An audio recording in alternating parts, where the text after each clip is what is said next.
બહોળો અનુભવ ધરાવે અને હવે આપણે એમની પાસેથી વિશેષ તો શું મેળવીશું, પણ એમના જીવન વિશે, એસટી વિશે અને હવે પછીથી નિવૃત્ત થવા જઈ રહ્યા છે તો આપણે બે આશીર્વચનો આપીને જાય એવું આપણે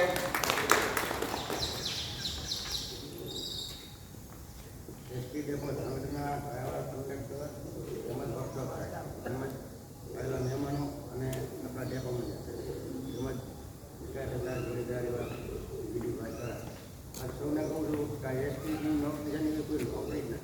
બધા જે સપના જોતા હોય નોકરી નથી. જેટલા ફેમિલીથી દૂર રહો ને એટલા જ ફેમિલીથી નજીક રહી શકતા નોકરી. પછી અત્યાર સુધીનું કોઈ પણ હાલ પગાર પણ કરી ગયા હોય ને તો કમલેશજી પટેલ આ એસટીના ડ્રાઈવર કંડક્ટરનું પગાર તમે તો 80-90 લાખ રૂપિયાની ભેગા થાય તો કોઈ પણ વેપાર નહીં કરો. આજે નથી જતા ને અમારા નથી સામાન્ય દિવસ કમાતા ને એ 5 લાખ રૂપિયાની ભેગા બીજા વર્તમાનની અંદર એક પણ મહિનો તમને ખબર નથી પડતી કે હાથ પકડાય. એટલે એસટીની આપણે કરવાની અને એક થઈને રહેજો. યુનિયન સંગઠન તો હોવા જ જોઈએ, ત્રણની ફરજ આ પણ જે મકસદ હોય ને કામદારનો ને એસટીનો હિતનો એમના મગજ 18 જાતના હોય. તમે કોઈ પેન્જર બાંધો તો સાચી એ ન થાય, તમે પેન્જર આવી તમે એ નહીં. આ નોકરીની અંદર જેમ બને ને એમ શાંત મગજ રાખવાનું. હું આટલો તબિયત શાંત મગજથી જ કર્યું બોલીને બીજે કંઈ આગળ કંઈ લાઈન ઉપર જાઓ ગમે જાઓ શાંત રાખો. ઘરેથી નીકળો શાંત મગજ રાખો. આપણી નોકરી સહી સલામત પૂરી થાય એ આપણા કુદરતના પ્રાર્થના છે. લોકો ગમે તે માનતા હોય ડ્રાઈવર સાયન્સનો જોબ જેવો જોબ છે. આની રીતે સેન્ટર બનાવેલું હોય ઝઘડિયામાં તમને પોતે લાભ મળશે. ઘણા ફરી રાખવાની જે પણ એ તો બધું આવડી ગયું છે. એ પછીનું જે ટ્રેનિંગ છે ને એના ટ્રેનિંગમાં વાર આવે ને એ જાજો અવશ્ય ત્યારે આજે એસટી મોકલી દે ઝઘડિયાની બાજુમાં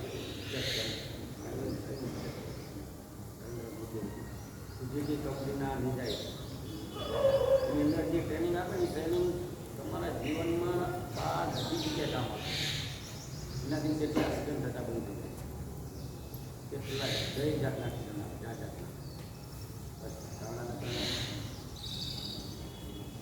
એનાથી ક્રિમિનલની શાંતિ આર્થિક નુકસાન નથી બંધ થાય. કામ જોવા રજા ન પાડે. તકલીફ તો ઘણી હોય. એસટી કોઈ પૂરો સ્ટાફ મારા અનુભવ બધી જે કારણ તમે છૂટા કરવા પડે બધી પૂરો સ્ટાફ જ હોય. ડ્રાઈવરને કે કંડક્ટરને આપણે એમ કે કહેવાય આજે બીજા બી પાછળ સામાન્ય રીત કરો ને એ ભેગી રજા એટલે એ કારે બે એટલે ઘણા કરતા આ જોબ તેવો હે કે ડ્રાઈવર કંડક્ટર અહીં પણ મારો ભાગો ગઈ તો કરી દેજો. પણ આનું હોય ને આનું મોનિટરિંગ કરતા એટીઆઈ ન કરી એની યારે પૂરા ડ્રાઈવર કંડક્ટરને સાથ અને તમે એક લાઈનમાં આવતા તો બોલતા નથી, ઉતરતા કરતા પરામર્શ કરતા નથી. શું કામ નથી કરતા? તમારે તૈયાર રાખવું નથી કરતું. અને કોઈ વસ્તુ બસની અંદર પડી હોય તો એમને જ રહેવી જોઈએ. એની મારે કોઈ બ્રેકડાઉન ગાડી ન હોય.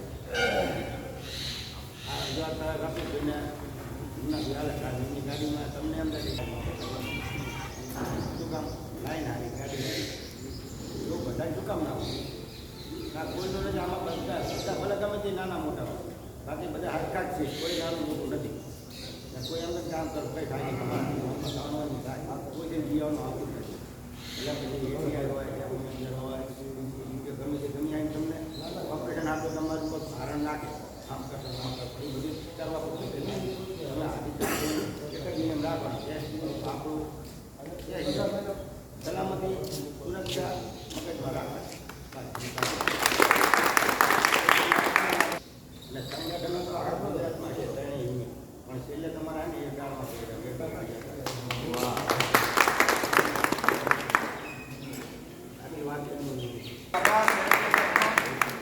ખૂબ સારી વાત કરી એમને એસટી વિશે.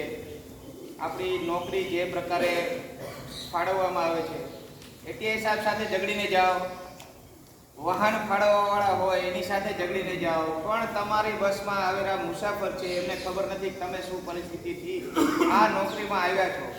એક વાહન અને એક તમારો મુસાફર, અતિથિ દેવો ભવ, આ બે ઉપર ક્યારેય દાગ કાઢવાની નહીં ને નહીં.